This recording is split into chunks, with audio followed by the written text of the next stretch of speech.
Excellent. So welcome to our Working Lands meeting on October 15th. I have the agenda before me, and the first item is up for approval of the September 24 meeting minutes. I will entertain a motion. So moved. Elizabeth, the Thank other you, one. Elizabeth. Do we have a second? I'll second that. Excellent. Alicia. Thank you, Alicia. Is there any corrections, any comments? Right, not seeing any. All those approved say yay. Yep. Aye. Aye. Yay. Opposed, nay. Motion carries. Excellent. Thank you. And this, Allison, this is Alan. Hi, everybody. I'll abstain. I was not at that meeting. Thank you, Alan. Appreciate it. Excellent. So at this time, on our agenda, we have a moment to thank you, Diana Ferguson, for her years of service. Diane has been with us for 6.5 years. And I was thinking today, that brings us pre-COVID, and it's half of the life of Working Lands Enterprise Board. And I was thinking to myself of all the things that Diana has helped us do, and top of it was manage signatures on millions of dollars of grants. And I often see her name in my inbox for me to sign grants, and there's an awful lot of work that goes on behind the scenes, and it's impressive to think of the amount of money that has gone through WeLab, inclusive of the ARPA funds. And Diana never missed a beat, kept us on track. And I would say, currently with the WeLab team, Elizabeth, Claire, Diana, there's others that, work behind the scenes at the agency. We have really been ticking along with Fluidity for some time now, and Diana's played a great role in that. She's also helped plan multiple symposiums, and we've been pretty fortunate the last few years to be able to accomplish, I would say, an awful lot, because we've done them internally. We haven't had to bring a contractor up to speed, and it's been extremely helpful to have those symposiums with our own staff on board, showing us really, the areas that they see they need either improvement or information from the board on. Also, I've said it before, I think I'll say it again, that it just shows us the amount of money. I think 3-4 years ago, we would wonder if we got more money, how we could manage it. And now we know that we can manage a significant amount of funds, millions, and do it with such little staff. Diana's kept us in sync with our meeting minutes, also been there to share our spreadsheets on display, keep us organized during meetings. And she's done it all with a positive attitude and always a nice smile on her face. So great poker face by Diana if she was ever not happy with how a meeting turned out or went. And I think most importantly, we should recognize Diana for giving us more than a 2-week notice. It's not easy when you lose somebody like Diana. And, there's no need to give an employer a long notice, but she did. And that shows how much, she appreciates the work that's done in the team that she works with. So I know I say it from my heart, and I'm sure others do too, that we wish you the best as you follow your dreams and hope our paths cross again. Be proud of the work you've done, and know that you've made a difference. We wish the best to you and your family. And your littles. So enjoy. And I'm going to turn it over to Abby, because I believe Abby also would like to contribute. Thanks, Allison. It's always bittersweet to have moments to acknowledge people's accomplishments and their gifts to an effort or an organization, but also this is a really exciting time. And I've said to Diana that I'm just really both in awe and appreciate the vision that she's offering us all of making space and time for pursuit of personal interests and commitment to family. And so, when I think about the contributions, Diana, that you've made to the Working Lands program over the many years, I think of the consistent focus on continuous improvement. So reminding us about all those skills and that value that you brought from CHIPS and from before your time at the agency of the importance and the value of data collection. And you've sustained with a few of us many transitions for this board and for the staff that supports Working Lands. And each time that requires like an onboarding and a training and a familiarization and building new relationships. And while I think transitions within this organization and board and staff are always a blessing and a gift in many ways, it's also hard to be the consistent kind of voice and face throughout that all. So I thank you as well for just sustaining so much transition with positivity over the years.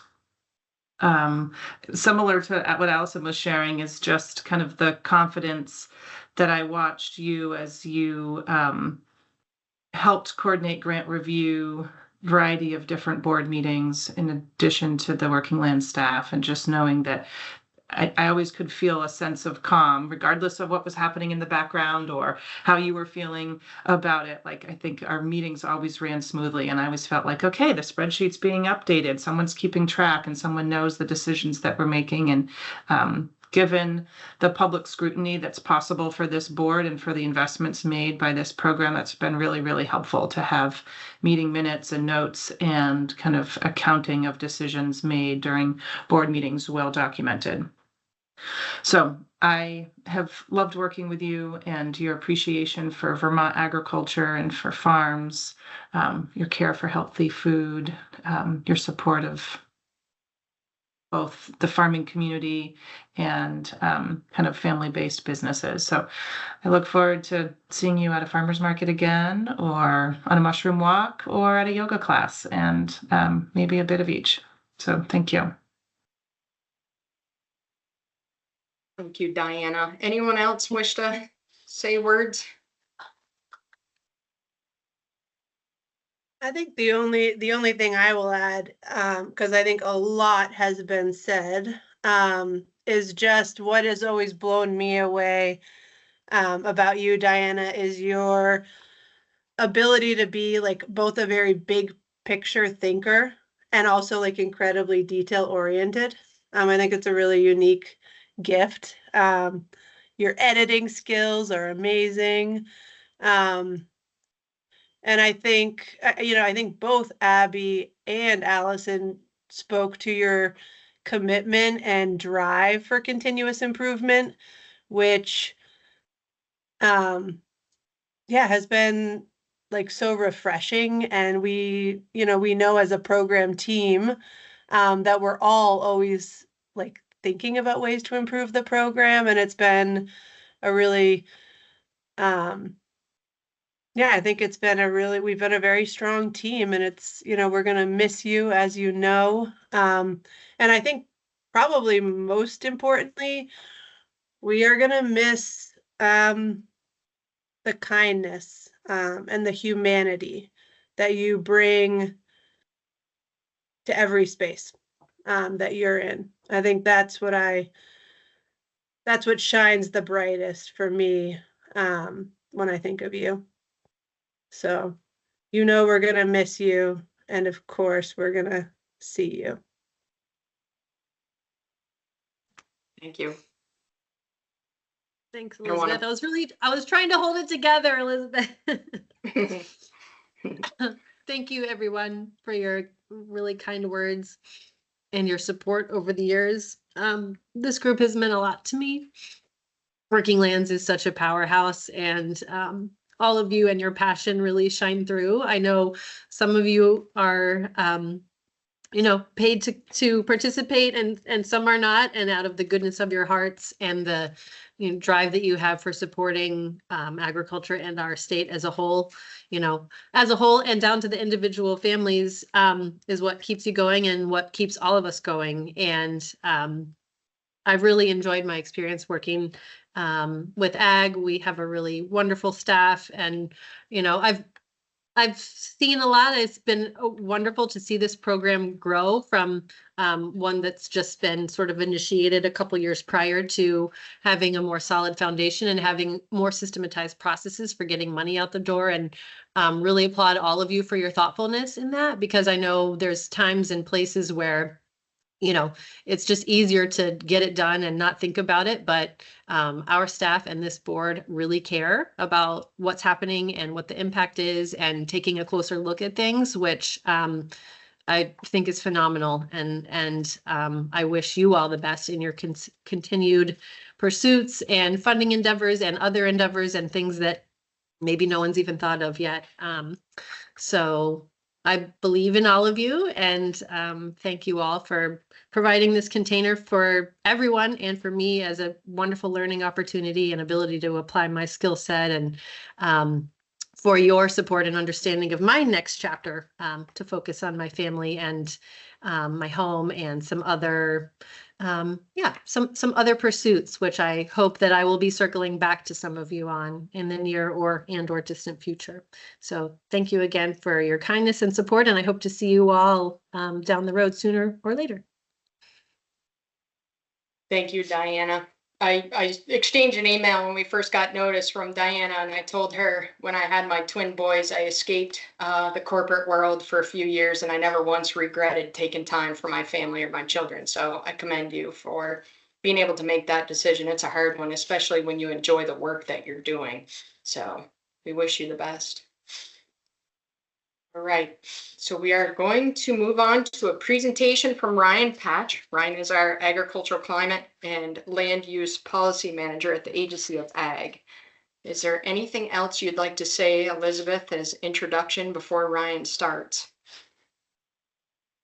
I think the only thing I can add is that, I think this whole board has been engaged in the process over this, specifically during the symposiums, and really delving into our new strategic plan and like the performance measures that accompany that. And, collectively, the board has now,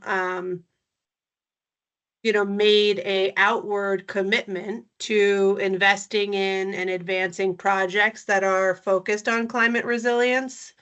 So I think this presentation is very timely, with that commitment in mind. And I think a part of Ryan's presentation is also going to be talking about it's called the Vermont Resilience Implementation Strategy. It's a brand new initiative. I think it can also be sort of seen as a roadmap. And I think it's going to be a thought process and a document that the board can use as guidance for future decision making and like prioritization. So I think it's good to note that as well. But I know in the in the conversations that I've had with Ryan leading up to this presentation and after like viewing this presentation myself, I think we can all expect to leave the presentation with questions that we may want to pick up again as a board. I think that's a hope. I think Ryan's going to ask us even some hard questions that, the board as a whole and potentially like those that are in the policy committee, maybe put that hat on as well as you're listening to this presentation. And I think that's all I will add. And thank you for being here, Ryan. Yeah, thank you. Thanks for the opportunity. How's the audio quality? Can you hear me? All right. Yeah, great. Yeah. Thanks so much. Yeah, the kind of takeaway in question is an invitation in the future. What comes out of the resilience implementation strategy could help inform questions for future board actions. But at this time, I do think there is, and what I'm soliciting is feedback, right? What does resilience to climate change mean from the Working Lands Enterprise Board or those members on it as we look to try to identify existing programs, gaps that may be present, where programs are covering that, and what are some new initiatives we have to stand up. And so this presentation is intended to provide too much background information that could help inform a discussion on what does resilience mean.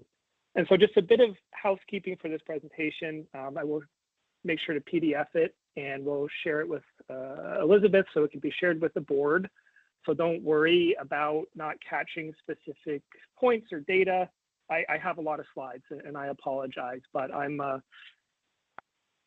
cite what you say type of guy, and I'm just trying to provide some background framing that others in Vermont in the past have grappled with and come out with recommendations that have helped shape Vermont through promulgating programs that look to preserve agriculture in the face of other competing pressures. And so my part of my undergraduate training was in economics, macroeconomics, so I tend to take a very large look at both time and impact and planning.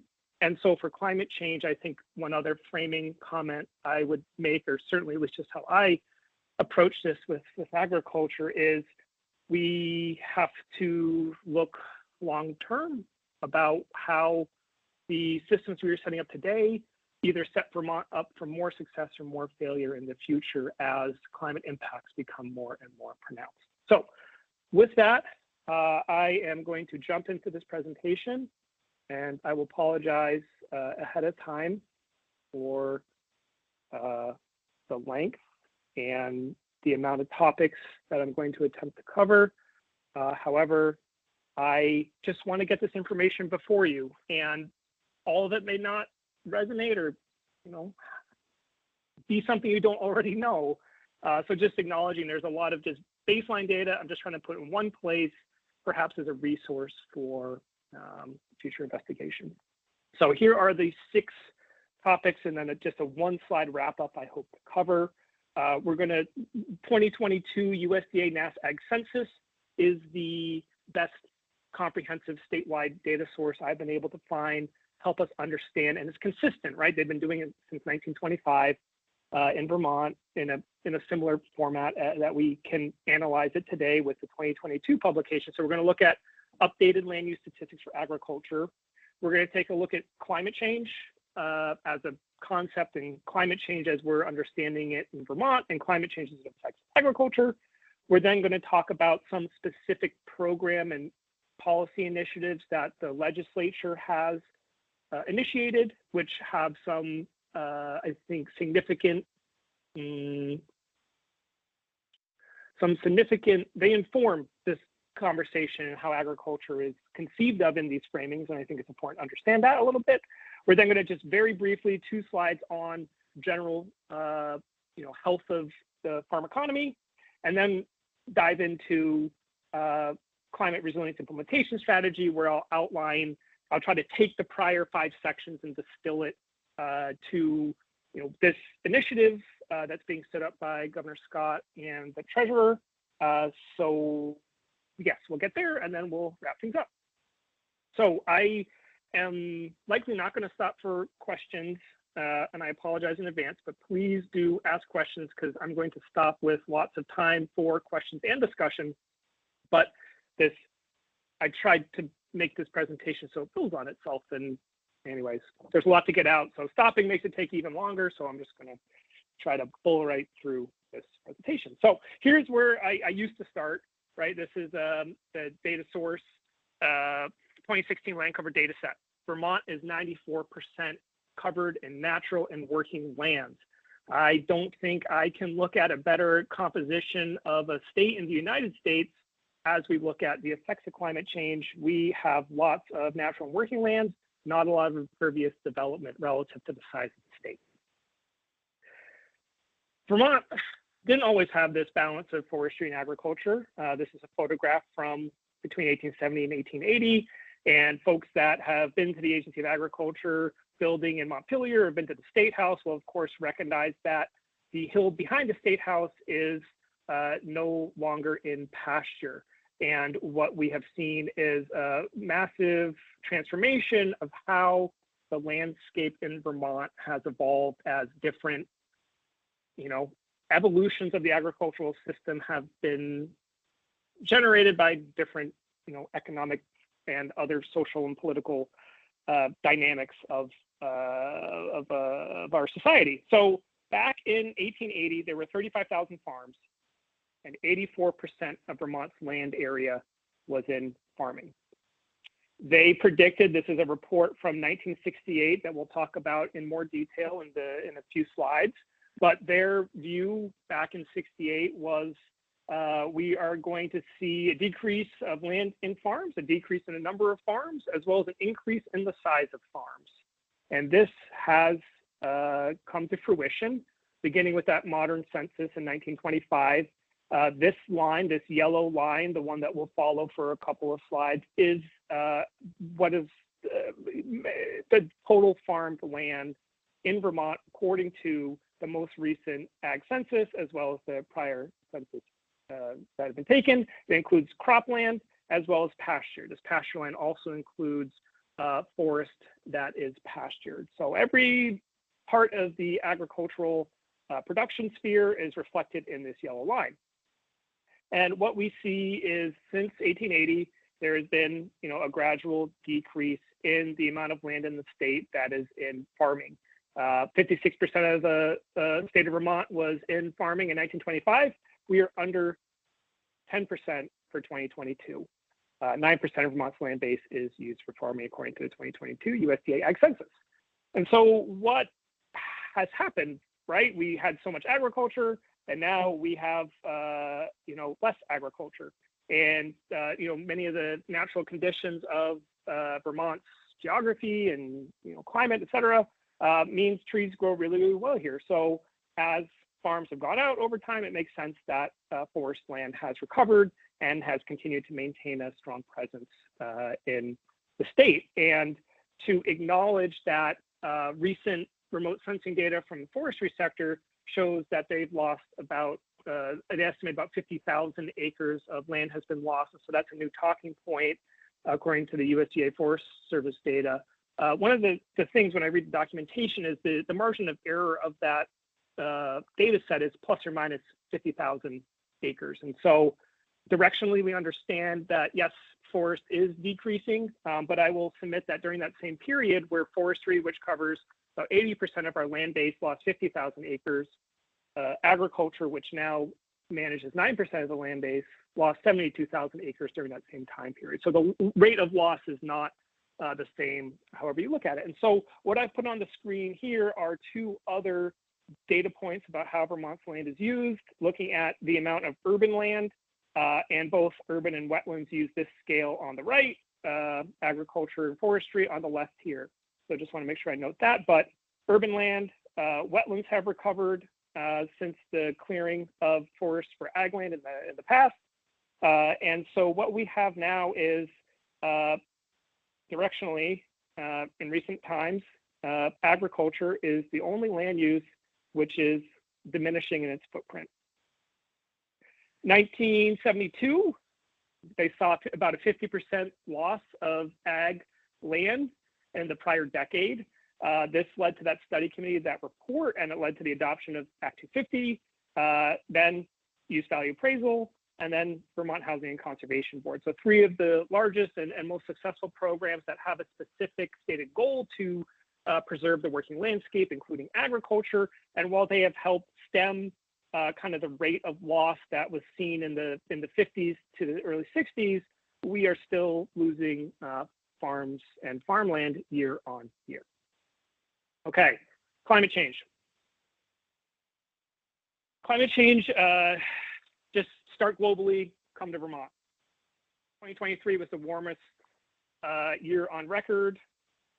This is a graph that shows the deviation from the 1850 to the 1900 average. We are up around 1.5 degrees Celsius, and basically all of the models and tracked weather data is showing this. I said we'd look back, and so looking back about 800,000 years, the cycle of carbon dioxide, we can see that the highest previous level was 300 parts per million. Today we're up at 419, and so this spike of CO2 in the atmosphere is something that is related to human emissions that really kicked off after the Industrial Revolution. And we know we have really good data that year on year, it continues to grow, and we reached a record 419 parts per million in 2023. So these increase in CO2 levels in the atmosphere causes changes in the weather as in climate as we know it. And so Vermont has warmed nearly 2 degrees and 21% jump in precipitation over the last century. This can have significant threats and impacts on agriculture, but there also are some interactive and conflicting impacts. UVM climate assessments identifies a number of these, right? Increases in temperatures can disrupt traditional ag industries, right? Maple really relies on those cold winters. That could be a problem in the future. We expect extreme weather events to increase in their rate and pace. We know that drought is going to increase as much as flooding and too much rainfall does. And we also know that agriculture and the food system has an important role to play in the mitigation of climate change. But I think we should acknowledge off the bat that the size of Vermont, the size of Vermont agriculture really can't have a meaningful impact on global atmospheric CO2 levels. So trying to realize what is the problem you're trying to solve for, I think is an important question to ask when thinking about what does climate resilience mean and how do we begin to define that, and what do we need to do to help make agriculture resilient in the face of a changing climate, because we know agriculture is going to be significantly impacted by a changing climate. The OECD did a study and has found that predicted that about 2/3 of all costs of climate change are going to be borne by agriculture globally. And it makes sense because many of the best soils for farming and our historic patterns of human development have involved farming, lowlands and floodplain areas. I'm thinking Tigris and Euphrates and the Nile, like way back in the day. So it makes sense that we farm the floodplains, best and most productive soils, and you can also irrigate from them when we are experiencing drought issues because we do have a lot of water in the state, and that is a real resource. However, when we have too much water, we're going to have flooding, and these are just some examples from the 2023 flooding. We know that all types of farm operations are affected by climate disasters. We know all sizes of farms are affected and will be affected. We know that they can have weather events and climate disasters will have serious economic impact on our farms. These are, about 70% of farms predicted a negative cash flow within a year after the 2023 floods. And 70% of our farms do not have crop and livestock insurance. Our farms are of a size and scale where the federal model, which is built off of very large Midwestern ranching or Midwest commodity crop growing operations, and Vermont doesn't really fit well into those categories. And we know that the damages are significant and they will continue to be significant. This is from the 2023 Vermont Ag Recovery Task Force report, about $45 million in damages to ag producers as a result of the 2023 flooding last year. And this was lots of great work from philanthropic organizations that stepped in to help the community. The state of Vermont was able to find some money to put together a relief program, and USDA has delivered some funding as well to help farms recover, but it is not enough to make farms whole, right? There is a large gap, even when you stack all of them up, between $45 million of damage to farmers and how much we have on hand to help agriculture continue in the face of these disruptions. And so what we have on this slide is just a tabulation of declared federal disaster declarations that have happened since December of 22. And they have been happening with a significant amount of an increasing amount of frequency. These are the number of days between. And July, never thought could see a flood like that a year later, but here we are. Reports are coming out nationally. Vermont is in the top 10 states with the most federal disaster declarations. So it is being noticed. Okay, taking some of those generic climate impacts and trying to focus in on what can we expect to see in Vermont. Extreme rainfall is likely going to be one of the largest projected climate risks that we're going to experience. Sea level rise likely isn't going to be a problem for Vermont, at least until the next ice age. This sea level rise, however, is going to be an issue for the rest of New England. And if you look at New England, this is the ranking very high, medium of the potential climate impacts of sea level rise to different counties.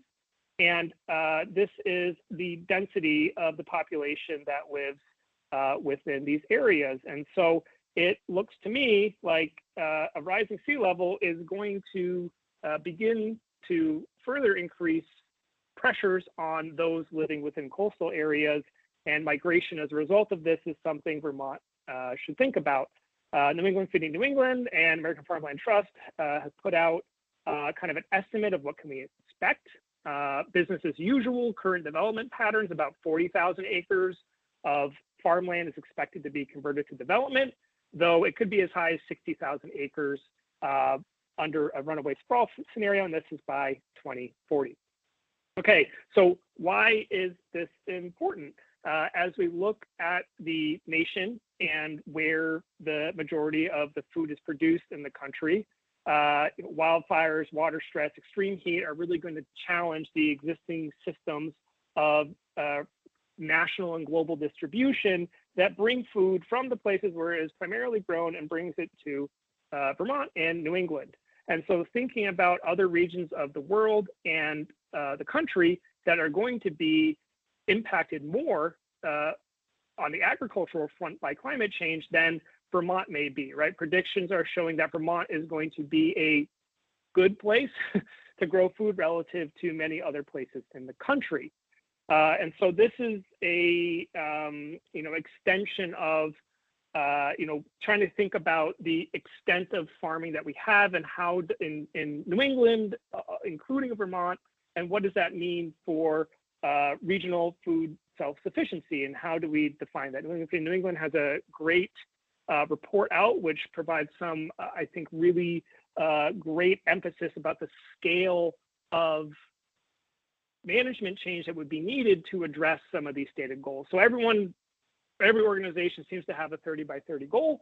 This 20 by 30 goal, as folks are likely aware of, attempts to establish, my understanding is about 21% of the food that is produced in New England would satisfy the New England demand. And so to get to 30%, to go from 21 to 30%, how much additional land would New England need to be able to grow that food?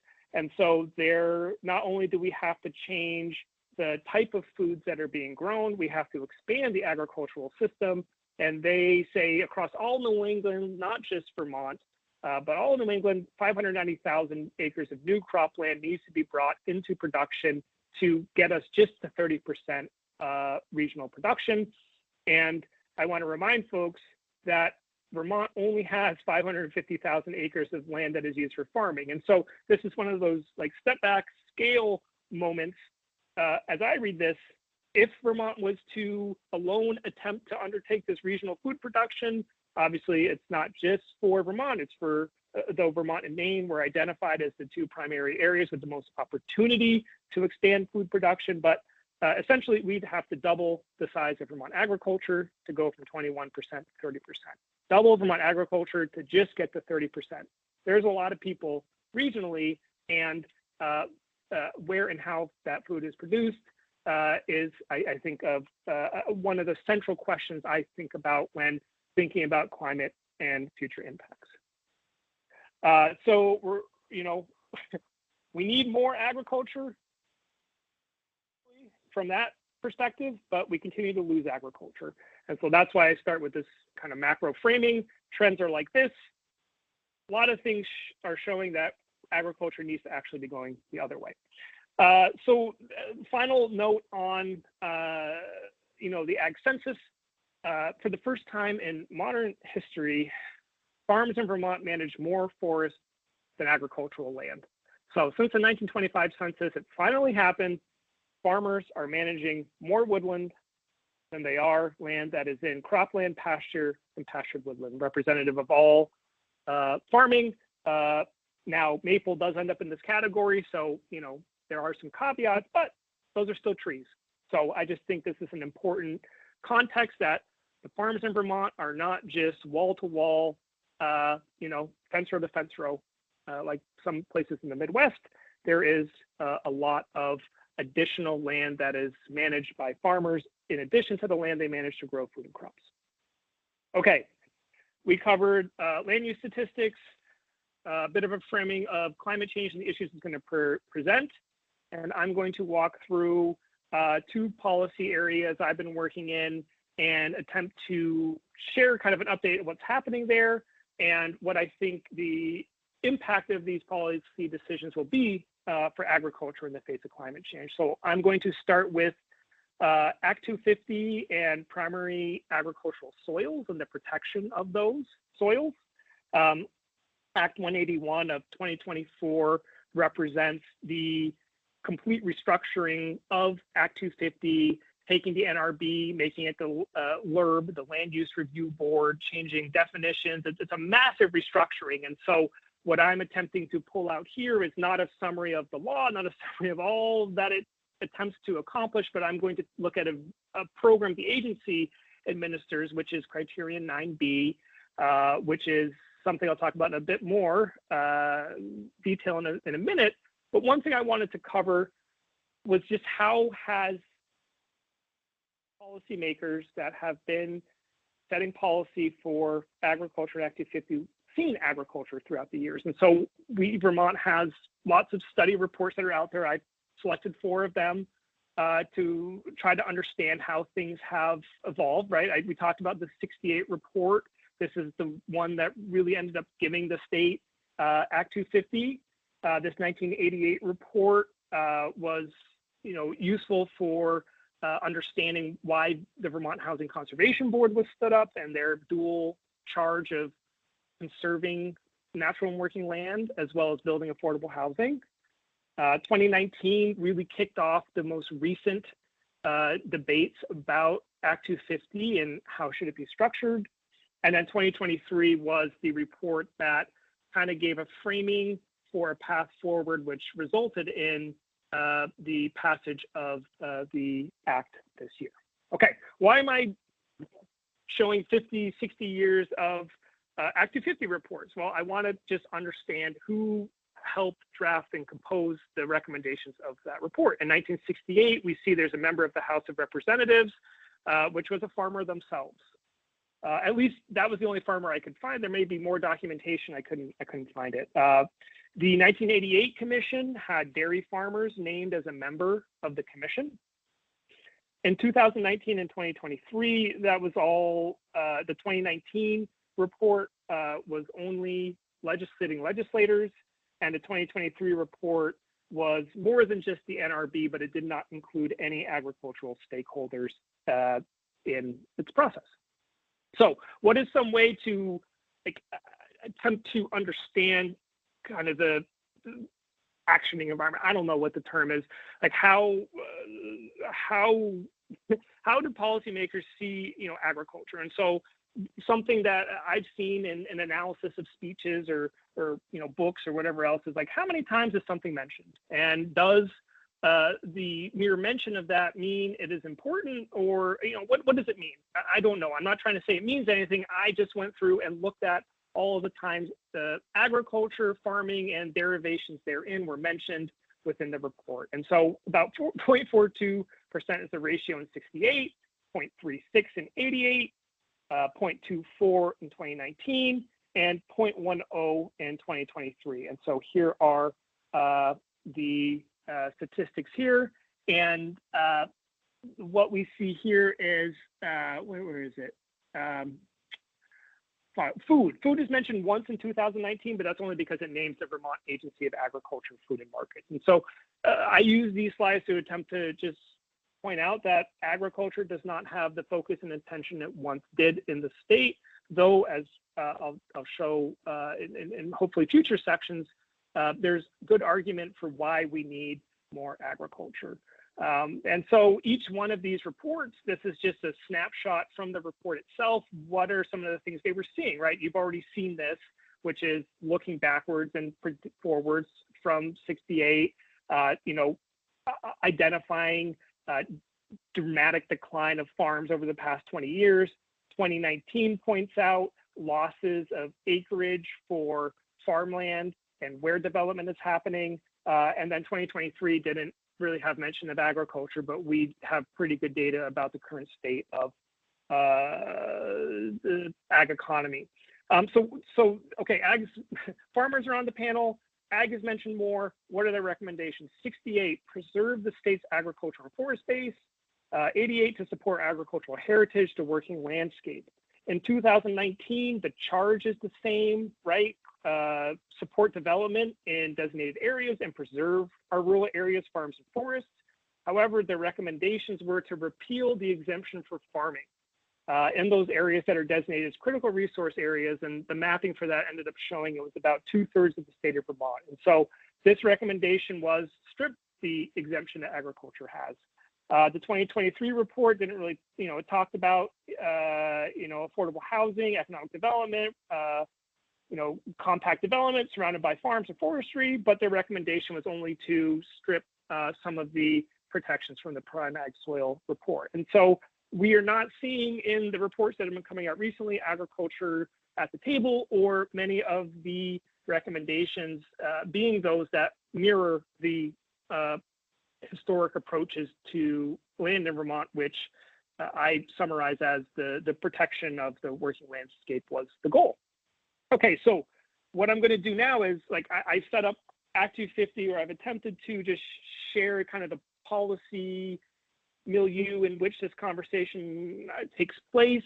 And what I'm going to attempt to share here is, what is the Agency of Agriculture's role in this? And so the Agency of Agriculture and Food and Markets has a program that is tied to Act 250. So when there is a permit review, and when soils that are in either active agriculture or a prime or statewide soil are being impacted by a proposed development, there is a review that happens to understand, are those impacts permanent? Can they be avoided? Do they require mitigation? It's a whole discussion about this development's converting farmland away from farming, and what is put in place is a payment for the cost of conservation. So the concept is a developer wants to develop 20 acres.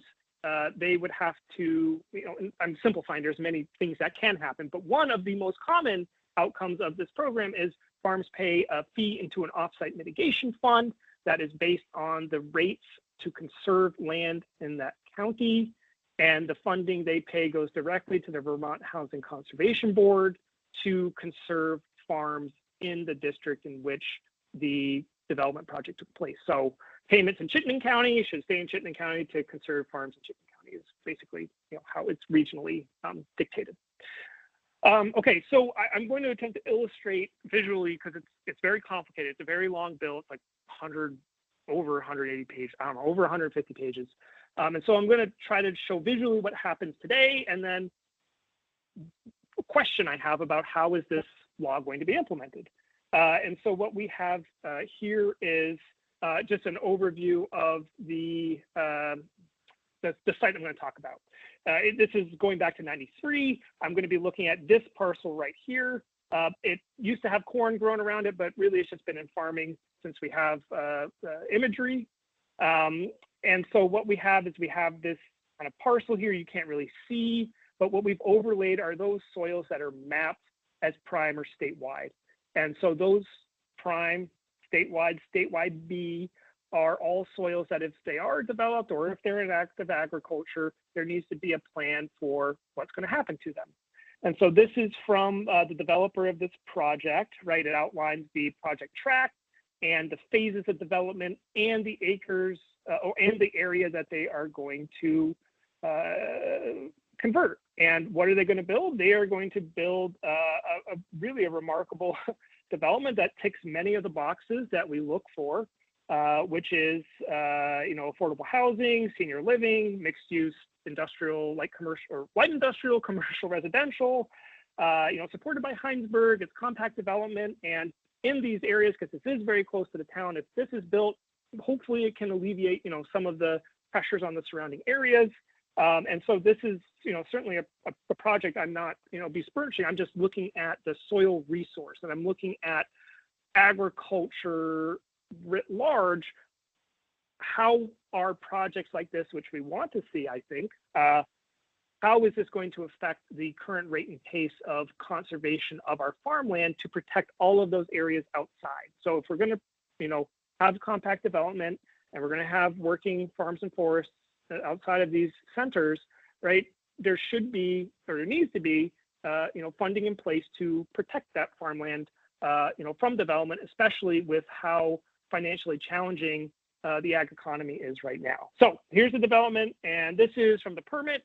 This just summarizes what was impacted. So about 40 acres of prime soils are going to be converted for this project, and you apply a multiplier based on the ag value of those soils, and you come to this calculation down here, about 440,000, well, exactly, this is the exact, I say about $440,000 are going to be paid into that offsite mitigation fee fund, which VHCB will then use to conserve farmland.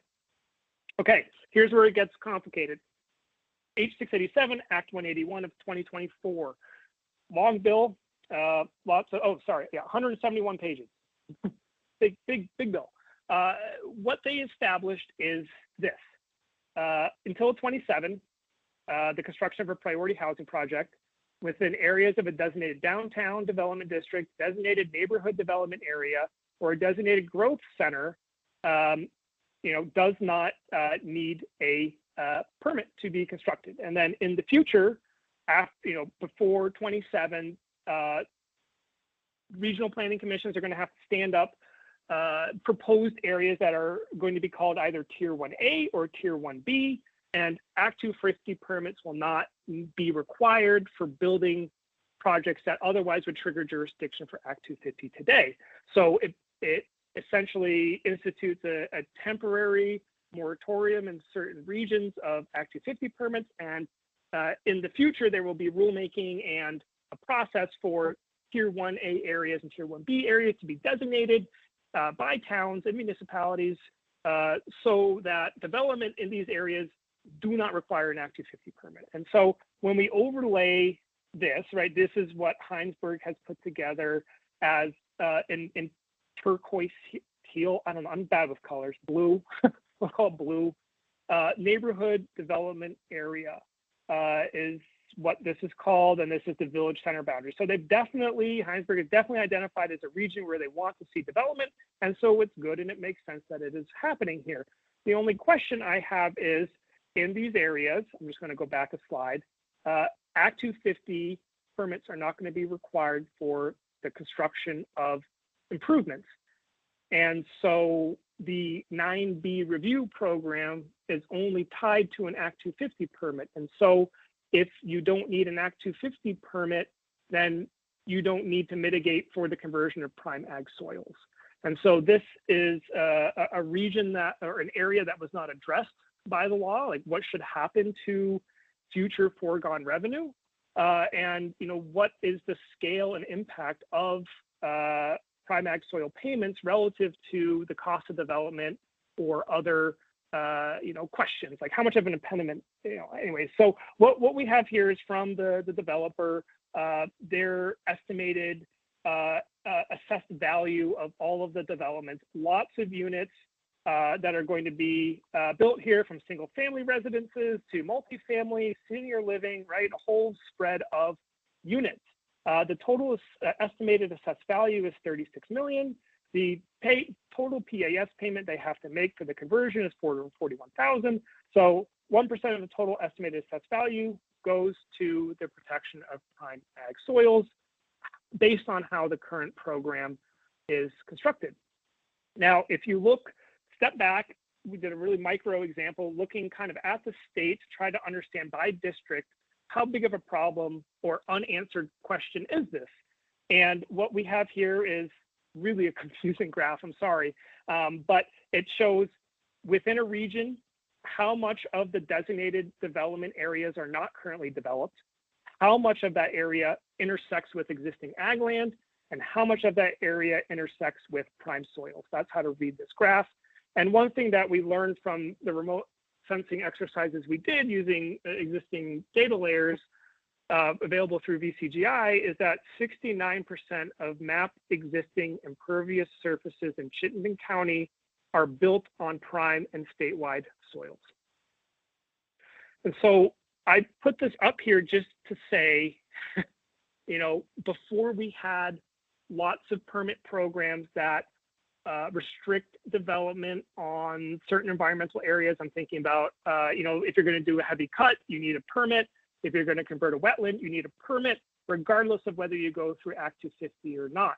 And so since the 9B program is only tied to Act 250 review, we can't look at developments that otherwise would have been jurisdictional with the current authorities that are enshrined in law. And so I put this up here, almost 70% of all of our existing development, which includes development before any of these permit and regulatory programs existed. And the point of this, which we'll talk about in the next policy or program area update, is that this is the easiest place to build, is our flat, already open farm soils, right? You don't need a wetlands permit if it's not a wetland. You don't need a heavy cut permit if there aren't trees there. And so if in the past, human settlement tended to be attracted to prime and statewide soils, now that there are restrictions on developing in other places, PAS is likely, primary agricultural soils are, my update here is it's unknown what the impact is going to be for future revenue of the offsite mitigation fee fund. Rough estimate, I haven't finalized this, but about 25% of the fees that would have been assessed in the prior fiscal year would not have been collected because they are in these designated zones. So if the law had been enacted, everything was in place, it would, and Tier 1A was in effect, about 25% of the revenue collected would be, foregone.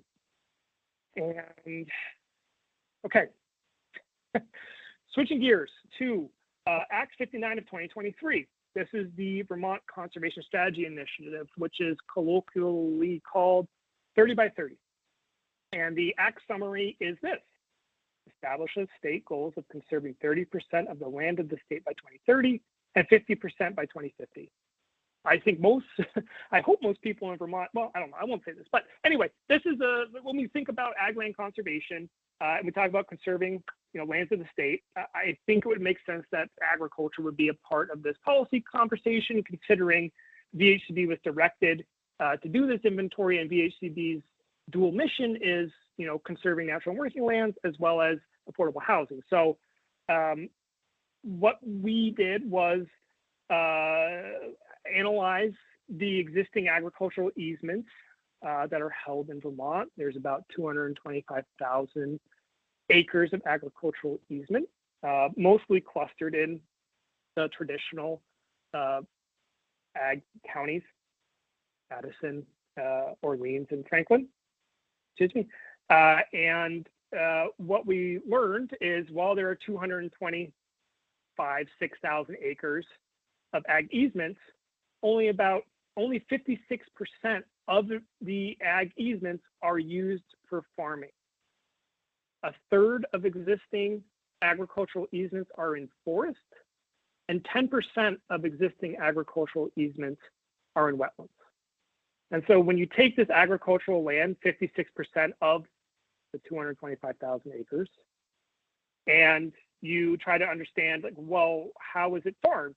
75% of conserved farmland is used for hay, 25% is used for producing annual crops, and 1% is in pasture. VHCB has a directive to conserve prime soils, and they've achieved that.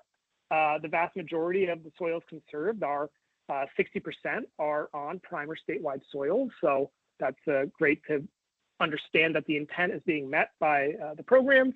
And so this is just a breakdown of what ag easements contain. A lot of prime soils, a lot of ag land, a lot of forests, but not a lot of, only about 10% of prime and statewide soils in the state are currently conserved. So I don't know what percent are converted, and I don't know what percent remain, but only 10% of existing prime and statewide soils are protected in perpetuity in agricultural easements. And just for context, about 4% of Vermont's land area is in conservation easements, but only about 2% of Vermont's land area is in easements and used for farming. These are all the layers we use to perform that analysis, so you folks can conduct it themselves if they'd like. And then this is just a summary of the process so far. There's a lot of resources here. There's a lot to read. This is just intended as a resource. What I'm going to share is the most recent developments from the ag perspective for the VCSI, Vermont Conservation Strategy Initiative. So there was an agricultural lands working group. That working group recommended that all current and future conserved ag lands should be counted towards the state goals of conserving 30% of the land of the state by 2030 and 50% by 2050. If you're going to try to build a community resilient and biodiverse and protected landscape, agriculture is a part of that, is what the Ag Land Working Group said. VHCB recommended in their draft report that they do recommend counting all conserved agricultural lands under a category in the law in the initial inventory. The House Committee on Energy and Environment then held a hearing after that draft report was published. They, invited VHCB and ANR to come in and provide a summary, and then those that testified did not include agricultural stakeholders or farmers. And after the hearing, 7 of 11 members of the House Committee of Environment and Energy, this was an off-session meeting, wrote in a letter to VHCB and ANR to please amend the inventory report to not include all conserved agricultural lands.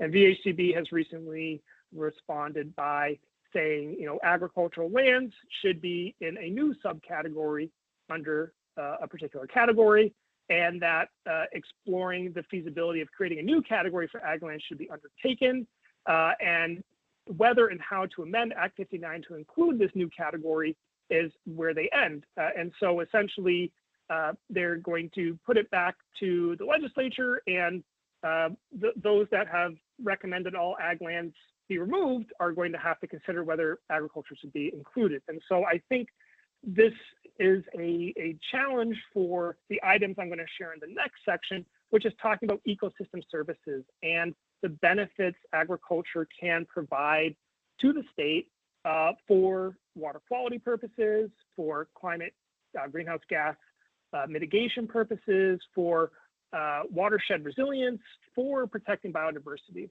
And so this is a forward that was included with the Agricultural Lands Working Group final report, attempting to frame what the Food and Ag Organization of the United Nations, as well as the Convention on Biological Diversity of the United Nations, those two, at least in Vermont, seemingly conflicting areas. This is their statement on soil health and soil biodiversity. And their closing line of their forward is, I'm just going to read it here. Soil biodiversity could constitute, if an enabling environment is built, a real nature-based solution to most of the problems humanity is facing today, from the field to the global scale. Therefore, efforts to conserve and protect biodiversity should include the vast array of soil organisms that make up more than 25% of the total biodiversity of our planet. And so stepping back, kind of, macro, big picture, if 25% of the life of the planet is in our soils, that I think should be part of the questions about biodiversity protection within Vermont's own, approach. And that's what the Ag Land Working Group, are argued from. But soil health is I think the theme that could weave seemingly divergent stakeholders together. And I, lament the friction that has come up through this process because I really don't understand the objection to agriculture being part of the conservation goals of the state of Vermont for 2030 and 2050.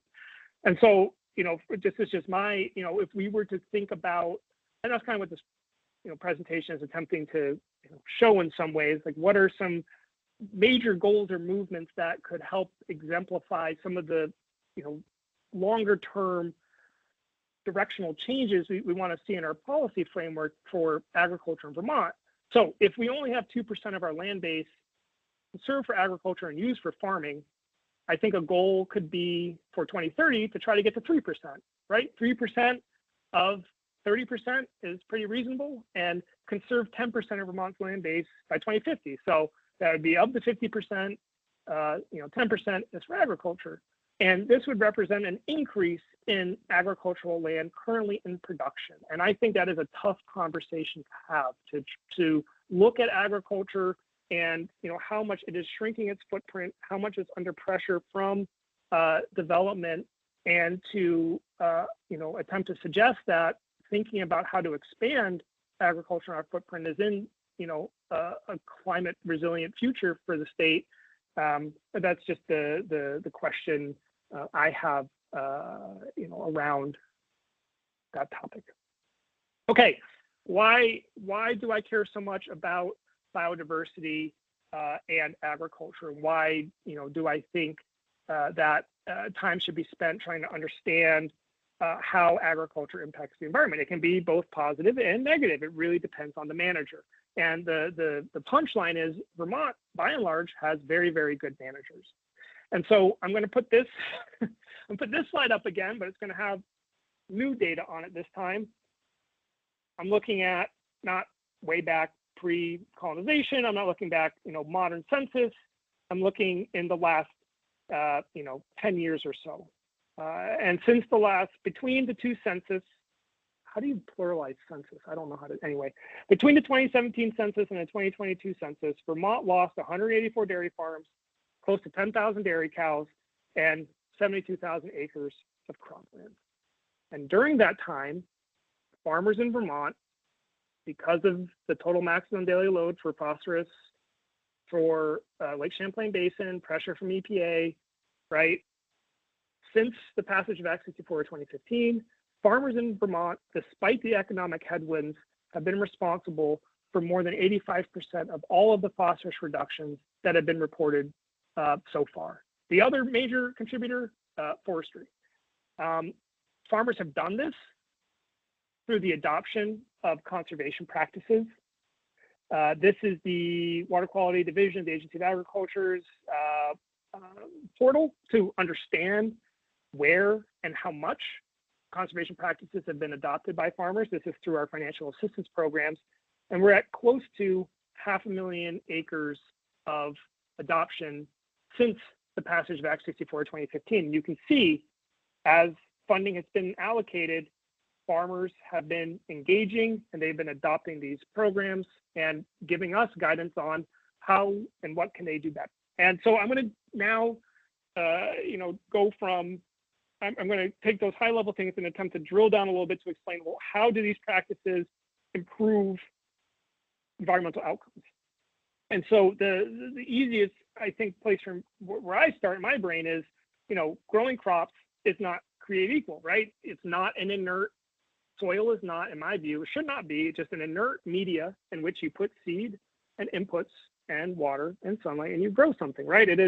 Soil is a living organism in some circles, and how you grow food is important to understand how much of an impact one has on the environment. So on the left-hand side here, we have some place in the Midwest, and we have significant, ephemeral gully erosion showing up in this recently plowed field. And here in the fall, we have a photo taken of Vermont's corn silage being taken off and what a drilled cover crop looks like. And what Vermont has done is through science and coordination between ANR and EPA, we have identified a phosphorus reduction based on management practices farmers adopt. So farmer implements a cover crop. On average, they're going to reduce 0.42 kilograms an acre a year of loss. And each conservation practice has a P reduction associated with it, or many of them, some don't. And what we can also understand is that there are more than just water quality benefits we can get from changes in farm management.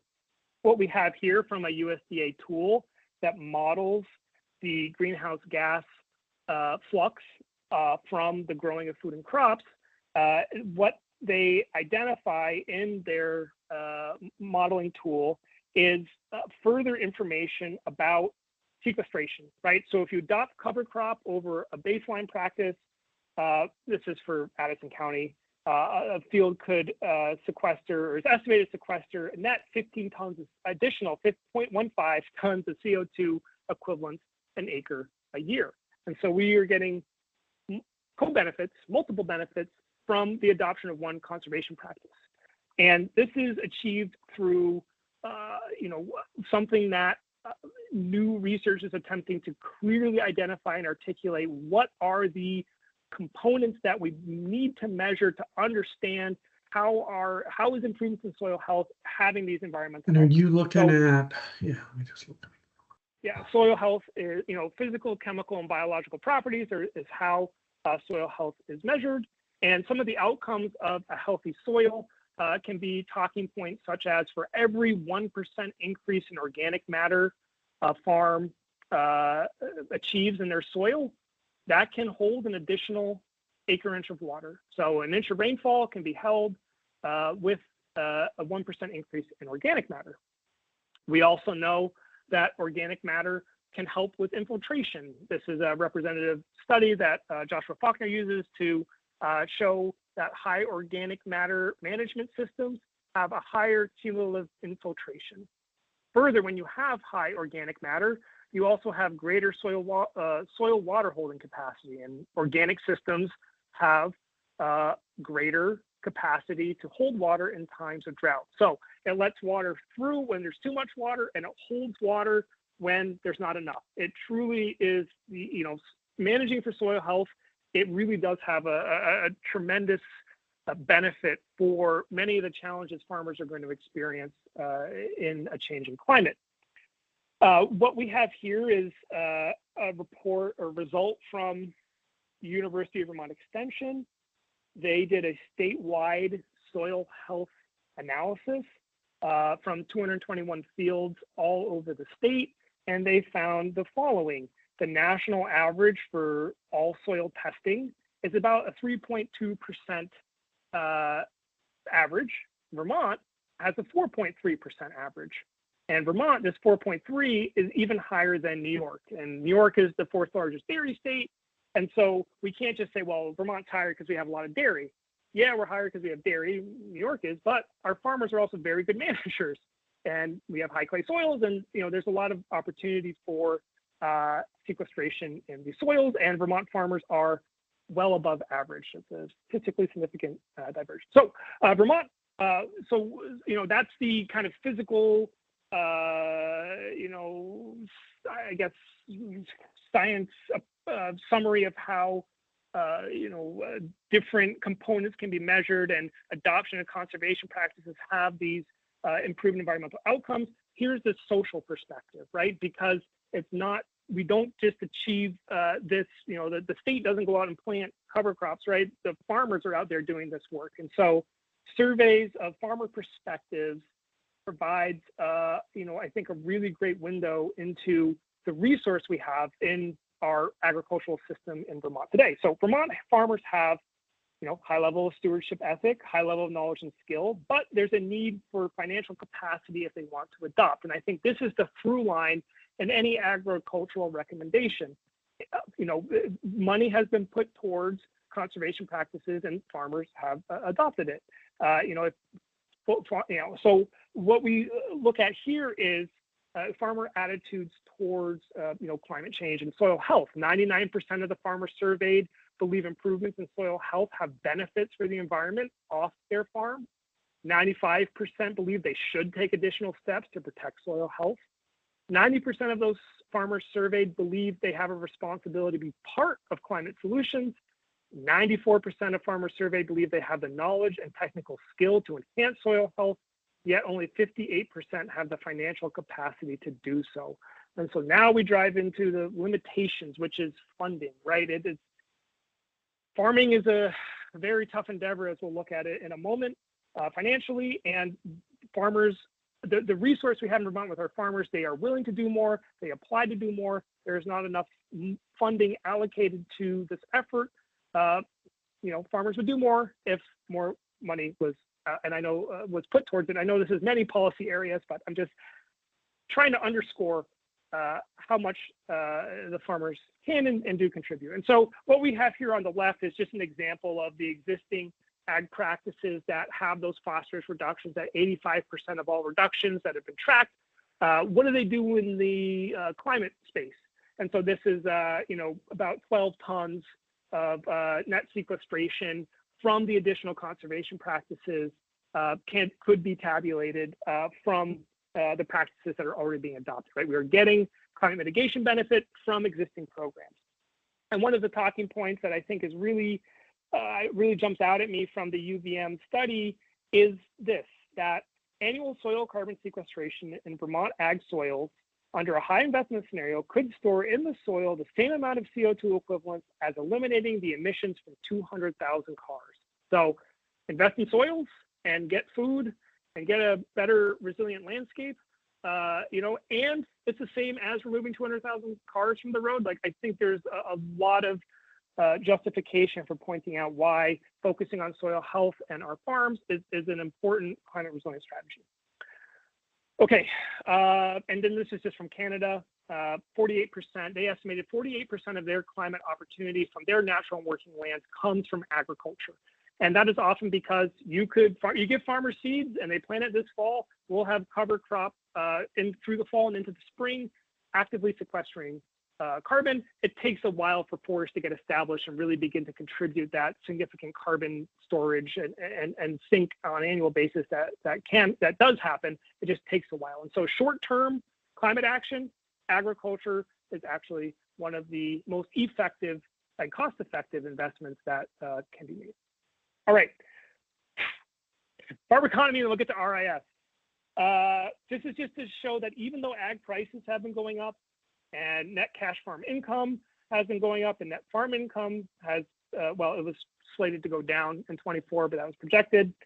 When we look at the USDA ag census and you look at the net cash farm income table, reminding myself and others that net cash farm income is not a comprehensive measure of profitability. There are a lot of things it does not take into account, but I welcome suggestions for a more comprehensive statewide data set that looks at every size of farm and every sector of the ag economy and puts forward, some analysis of income, revenue, and expenses, and where do we end up. And there are some, concerning, I think, framings that can be pulled out of this.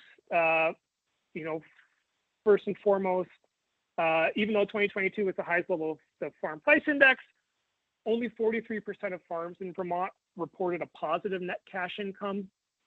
57% of farms had a negative net cash farm income in 2022. And then let's see, we'll just do that. It's a tough economy out there for agriculture. Okay. Pause for a couple seconds. My counter here says I've been going for 56 minutes. I had an hour and 15. I wanted 20 minutes for discussion, and so I've taken longer, and I apologize.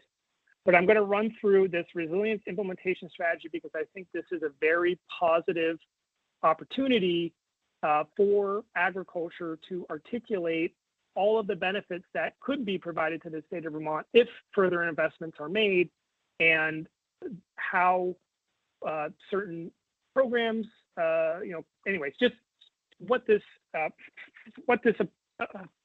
initiative attempts to do. So Governor Scott and Treasurer Peacock announced this after flooding last July. It's a joint initiative to develop a comprehensive strategy to prioritize the resilience efforts and identify gaps. The deadline for this that they set is July 1st, 2025. And so we're a little ways into this with about 3/4 of a year to go. We're about in the fall here, about going to winter. And so we're looking at opportunity assessment as well as identifying gaps in existing programs. Just a bit of a summary for how I organize actions to address climate change. I think about mitigation, adaptation, and resilience. Many of these definitions are offered in the GWSA, but they are very long and technical, and so these are summaries as I see it. Mitigation are actions to decrease greenhouse gas emissions or sequester carbon in soils or above ground biomass. Adaptation to me means changes in actions management for infrastructure which reduce vulnerability and increase ability to withstand climate change impacts. And resilience is the capacity of something to withstand and recover from climatic events, trends, and disruption. And so thinking about resilience is something that is a very broad, I think, holistic question, and one that agriculture should be, I think, analyzed to an extensive degree to understand all the ways that it can support resilience goals of Vermont. ANR has put together a draft definition of what resilience means for this initiative. And the first part of this comes from the Intergovernmental Panel on Climate Change, and it is the capacity of interconnected social, economic, and ecological systems to cope with a hazardous event, trend, or disturbance, responding or reorganizing in ways that maintain their essential function, identity, and structure. And I like this definition because it puts social, economic, and ecological systems all together, right? We're not breaking them out and analyzing things independently. We're trying to get a holistic accounting for resilience. There are 5 core areas in this for actions and that are going to have an impact. So they're looking at those that prioritize a community-centric approach, those that are nature-based solutions, those that focus on reinforcement and infrastructure design, early warning systems and responses, and then economic and environmental sustainability. I think about resilience in agriculture. I really think the title of the Vermont Agency of Agriculture, Food and Markets is a good framing for trying to, and there's probably, from Food Security Roadmap or any other number of publications, I invite people to help clarify, a better way to frame this, but I'm trying to identify the different components of the food system and, how they can be thought about within the climate space. But, agriculture is the process of growing the food. Food is the process of transforming raw ag products into the food that we consume and eat. And then markets, the sale, distribution, access, and trying to think about each one of those components at the same time is going to be important. And I think it does open up a lot of opportunities to identify strategies which address not just the farmer, but also those that need to access the food that the farmer produces. And so this is just one more framing slide from the Intergovernmental Panel on Climate Change. And they point out that agriculture and the natural and working land sector is a unique sector, and that when we think about it, we have to assess it for their potential impact on all other services provided by land, right? So land is affected by a number of different considerations, not just the weather, but also the policies we put in place. And so thinking about, more than just one step of impact, I think is going to be important for elevating, what is important for a resilient strategy that will result in an actually resilient Vermont. What's happened so far in this kickoff, in this resilience implementation strategy is 2 listening sessions. This is a summary. You can go view the recordings or view the PowerPoint that was used, but it focused on a lot of priorities that I think jive very much with the framing that the ecosystem services we can derive from well-managed ag land can have benefits for a number of these areas, and members of the public are very much thinking in that way. So I think that's a useful connection to try to draw. And so this is my summary for this presentation. What I try to think about big picture when coming to what does the resilience program look like at from WeLab or from some other agency program. What are some of the things we're trying to address, and some of these are very obvious, and so I apologize, but just reiterating them to, I think, reiterating these points to folks that aren't intimately connected with agriculture, I think is maybe an opportunity as well. Education about the current state of agriculture and why Vermont needs farming to be able to withstand change of climate. So anyway, summary, we're losing our farms and farmland. Prime soils are a finite and shrinking resource. We will not get more prime soils until the next ice age. Current land protection efforts are indeed slowing, but are not reversing the loss of farmland trend. Understanding farms need to be economically viable to be able to keep producing food in our society. To meet 30 by 30 vision, we have to double the size of Vermont agriculture to go from 21 to 30% production. Farms in Vermont do provide positive ecosystem services for Vermont, including clean water, carbon sequestration in soils, and stewarding and improving biodiversity. And that farmers in Vermont care and are motivated to address climate change, but Vermont is losing its farms at a precipitous rate. This is my contact information, and I appreciate the opportunity to share this overview with you of kind of the climate and land use space and programs. Happy to answer any questions, but no, I'm pretty close to my time. So sorry for using all of it. I apologize. No, Ryan, I say, do you have 10 minutes? Because I think we can take 10 minutes from the next activity to allow time for questions. Okay. Absolutely. Allison? Yeah, I just have two questions. One, you said that you were perplexed by the lawmakers who opposed including agricultural lands in the conserved conservation goals. Do you have any insights into what their objections were based on? My understanding is the guiding framework that they're attempting to adopt is something that's called, hang on, I just went through so many programs, remember what it's called. Anyway, I'll put it in the chat in a second, but there's a planning framework that in New England attempts to identify the most high priority areas for conservation for a lot of the, megafauna that, deer, a lot of the visible habitat, things that we can document and track, movement, et cetera. And within that framework, both developed land and agriculture are held to have the same impact, which is there are no beneficial environmental services from the biodiversity context that are, able to be allocated to those land uses. And so the framework they're looking at this from, Vermont Conservation Design is what it's called. Yep. It doesn't, their definitions of what is something that protects biodiversity, in that framing, agriculture has no role in that. And so as that is the lens through which they're trying to evaluate this, it's very tough to take this other science from the other areas of study and trying to introduce that as a companion to say, well, okay, development is certainly an impact, agriculture is a historic impact. However, look at how we're managing today and look at, some of the clear biodiversity benefits we can ascribe to today's management. So that's my understanding. I think of what the root cause of this conflict is just a perspective on,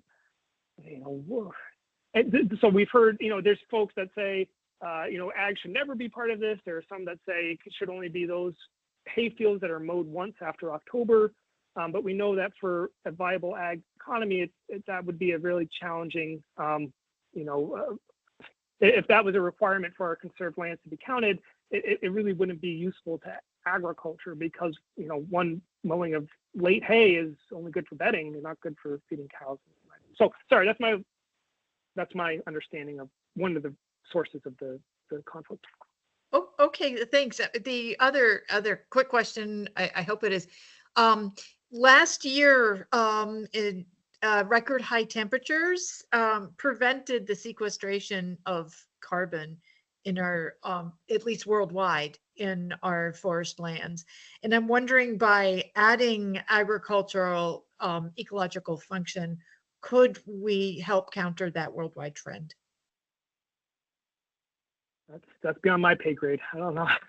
Worldwide trends, I don't think I can speak to, but I like to think about a Vermont farm as a, multifaceted organism, right? You got the land for agriculture, you've got the land that's not good for agriculture, and everything in between. And we've had a balance of, we had no forest and now we have a lot of forest. And so when my understanding of, agriculture, when it's managed for agroecology or managed intensive grazing or however, that, livestock impact with sufficient rest is something that improves soil health and many biodiversity measures. And so the adoption of agricultural practices are great. And I think that you need, to recognize that, not you, but like that recognizing that, the agricultural land of Vermont is protecting that forest. And so maybe we'll have a cooler year and we can get more sequestration, but, having that land use packaged together, I think it's a real benefit because it's not only dependent on agriculture. There is room for a forest economy, maple, et cetera. So I would just say that I think it's, the more we, and then of course, silvopasture or agroforestry, right? The intentional integration of forest and agriculture is a really big topic area that can have massive positive sequestration rates, even in years of discursive or not great, weather that would otherwise allow that. So yeah, I won't say globally, but I think from what I've seen locally, it certainly would help to include agriculture. Thank you. Liz?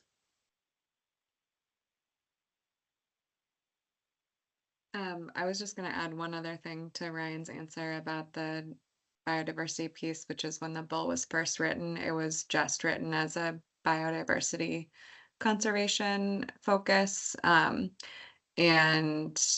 through sort of iterating this idea, I don't actually know if it was BHCB or a ANR or a coalition or a legislator. I have no idea, but it became then the biodiversity and community resilience as like the whole title. So I think that reflects both like a desire to bring those things together and be really inclusive, and the fact that there really are sort of divisions in how people are thinking about that. That will probably continue to come up as this process goes forward.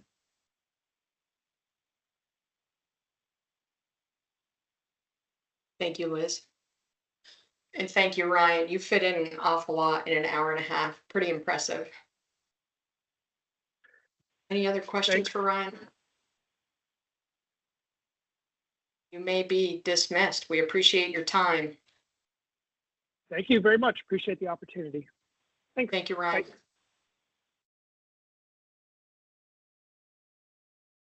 Bye. Do individuals feel like they need a quick break, or are we still good to keep moving on? You want a 5-minute break? I see some yes. So let's come. I wonder if we should use, okay, yeah, let's do a 5-minute break. Yep. Okay, 5-minute break. Feel free to turn your cameras off and we will be back at 2:40. Thank you.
Hey, Allison.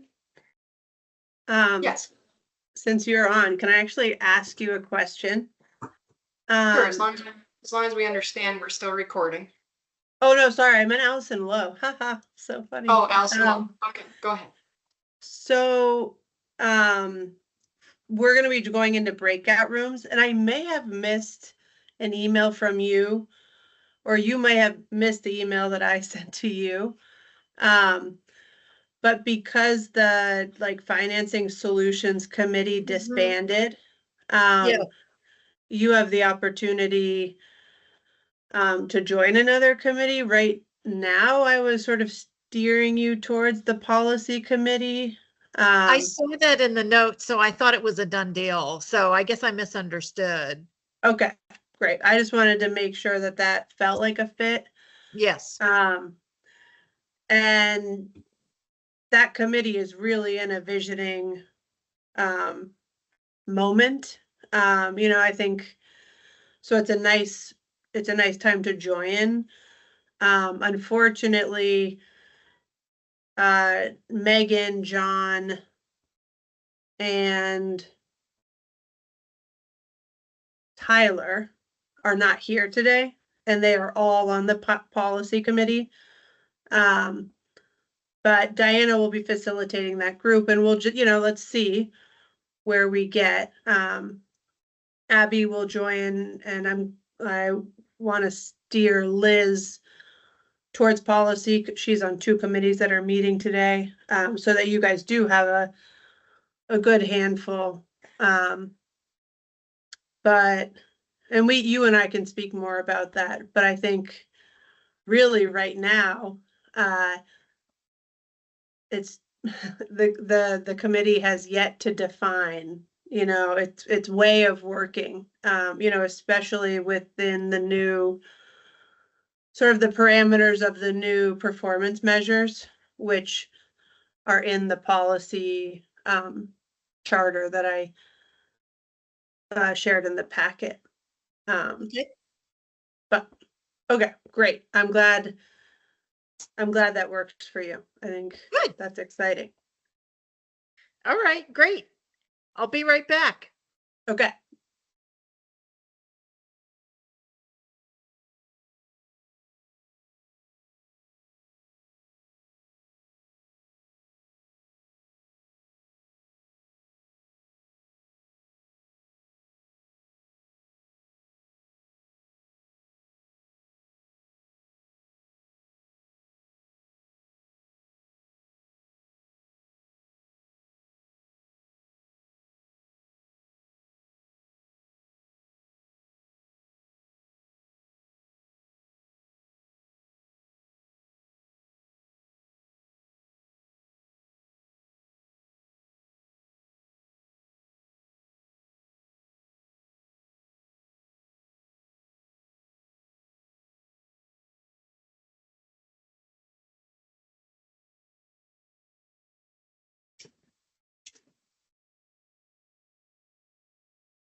Allison Eastman, are you here?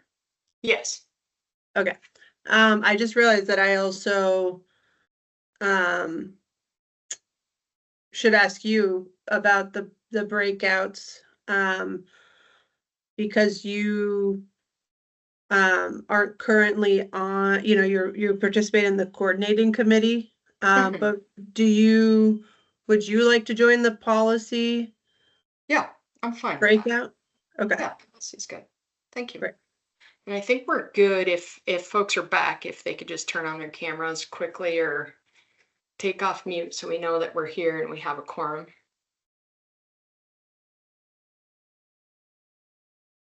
Excellent. Thank you. It's happening. So we're going to go into breakout rooms, which means we will not be recording during that time. I believe it's impossible to record when we're all broken up, and there will not be a quorum in those breakout rooms.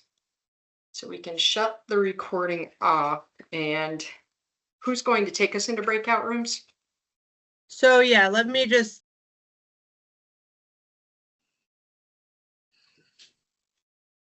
Excellent. All right, so we shall reconvene. Thank you for the good, well thought out, vibrant discussions in our committee breakouts. We are going to turn to administration updates, and we'll start off with forestry. Thanks, Allison. Just a couple Yeah. updates for the group. Folks may have seen in the press, I should say ANR rather, the Agency of Natural Resource released the final long-range management plan for the Worcester Range. This was based on a draft that went out in December, January, and then we had about 700 comments on the plan, and it took us a while to address those comments, come up with a responsiveness summary, and then release the final plan. And this plan governs management actions on the Worcester Range, which is, you know, a large, massive forest, you know, in Stowe, Worcester, Elmore, Waterbury area. If folks aren't familiar, we didn't make a ton of changes from the draft to the final plan, but we did increase the amount of sort of our most protective management designation, known as highly sensitive management areas, and in a few cases. We created some additional opportunities for recreation based on comment, and we condensed 2 timber sales into 1. So the number of timber sales on the Worcester Range will go from 13 to 12. The sort of the high level message from the plan is 54% of the 20,000 or so acres in the Worcester Range. Excuse me, is in our most protective management designation, where really passive management strategies will be used. And so you could view those lands as sort of conserved or absent any of the sort of more active management approaches, and those lands would qualify for the 2 more protective categories in the Act 59 30 by 30 goal, you know, the ecological reserves and biodiversity conservation areas. And then only about 10% of the Worcester Range lands will be available for potential future timber sales over 20 years, and those 10 the 10% of those lands are identified in 12 timber sales, but the details of those sales, such as the site-specific silvicultural prescriptions and treatments, will be worked out. And what happens in almost every case is the actual size of the timber sale decreases as we remove parts of those lands that are highly sensitive or unsuitable due to slow, you know, hydrology, et cetera. So that was a huge effort. We're really pleased with the outcome. I think it really focuses our multiple use management approach to state lands in Vermont, and we look forward to implementing that plan. Next, we'll be launching in mid-November a redistribution of our county foresters. So we have 13 county foresters across the state, and these are the folks that work with private landowners and municipalities, as you probably know, and among other things, administer the current use or use value appraisal program. What we found when we were using county boundaries alone to define the geographical scope of each forester, that we had a really unequitable or inequitable distribution of parcels of land in the current use program.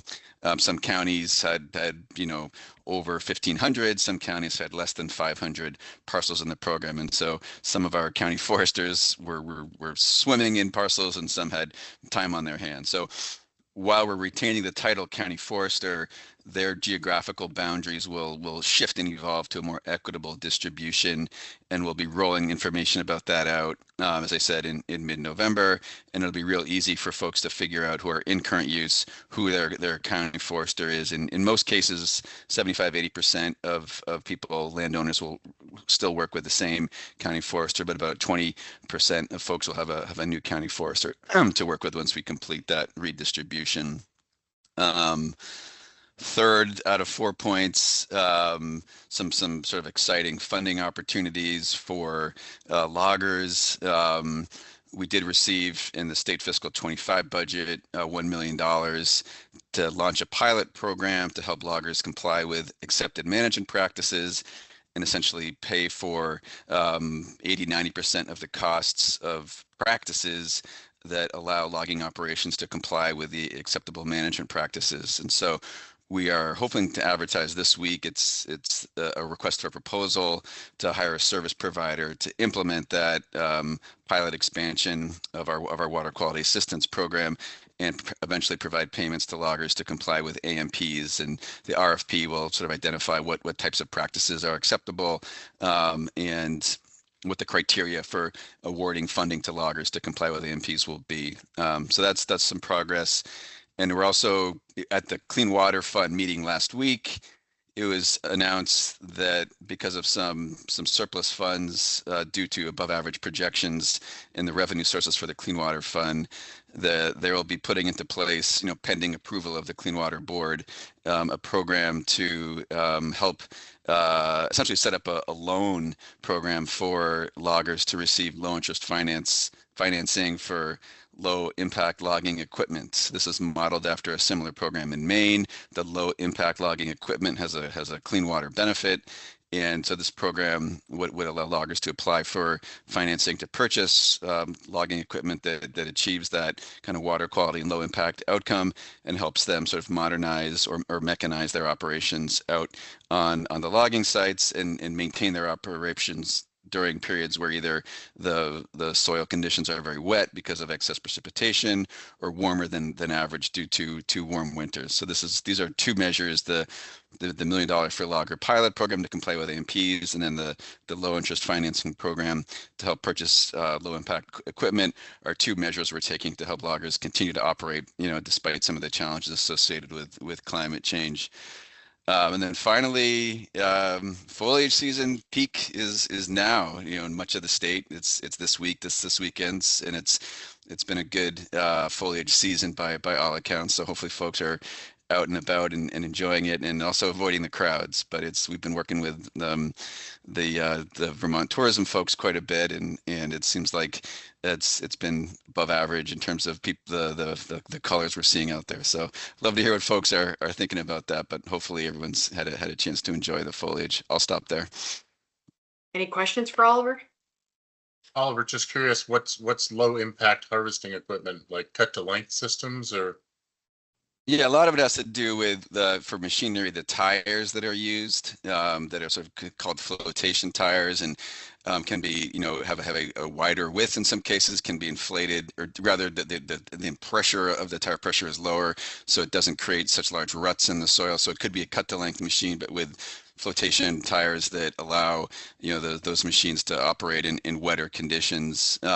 It could also be specific measures involving temporary stream crossings, and that allow you to work in wet areas without causing as much disturbance to the soil. But it's mostly focused on different types of machinery. Thanks. Thank you. I drove down to Manchester yesterday, and I will say that those colors were the most vibrant I've seen in the state. It was very pretty drive. God's country down here. It was God's country, I will say. I enjoyed the trip. So we will turn over to ACCD. Hi there.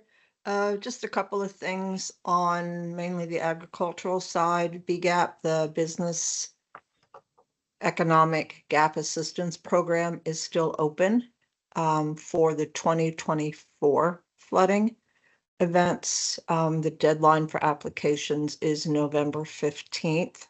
It is way undersubscribed. Again, we suspect that's because most of those that were hit were residential. But just so you know that that is still open. Supplemental applications for the 2023 flooding, if they got an award for 2023, but they had additional expenses, those applications have gone out. That deadline to request one has passed, but those applications have gone out. So there's that.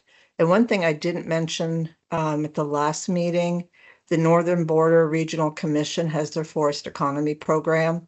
We did get in, Vermont did have a multi-county application, a pre-application come in that was invited to apply. It's a nonprofit looking to increase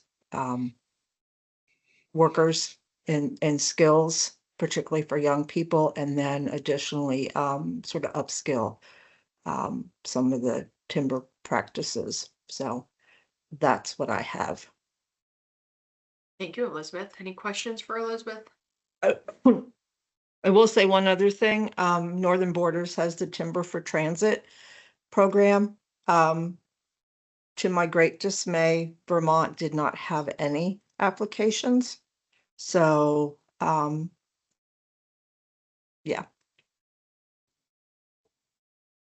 Thank you. Abby, I know you're traveling or on by phone. Do you have any updates you'd like to add in addition to Elizabeth's on BGAP?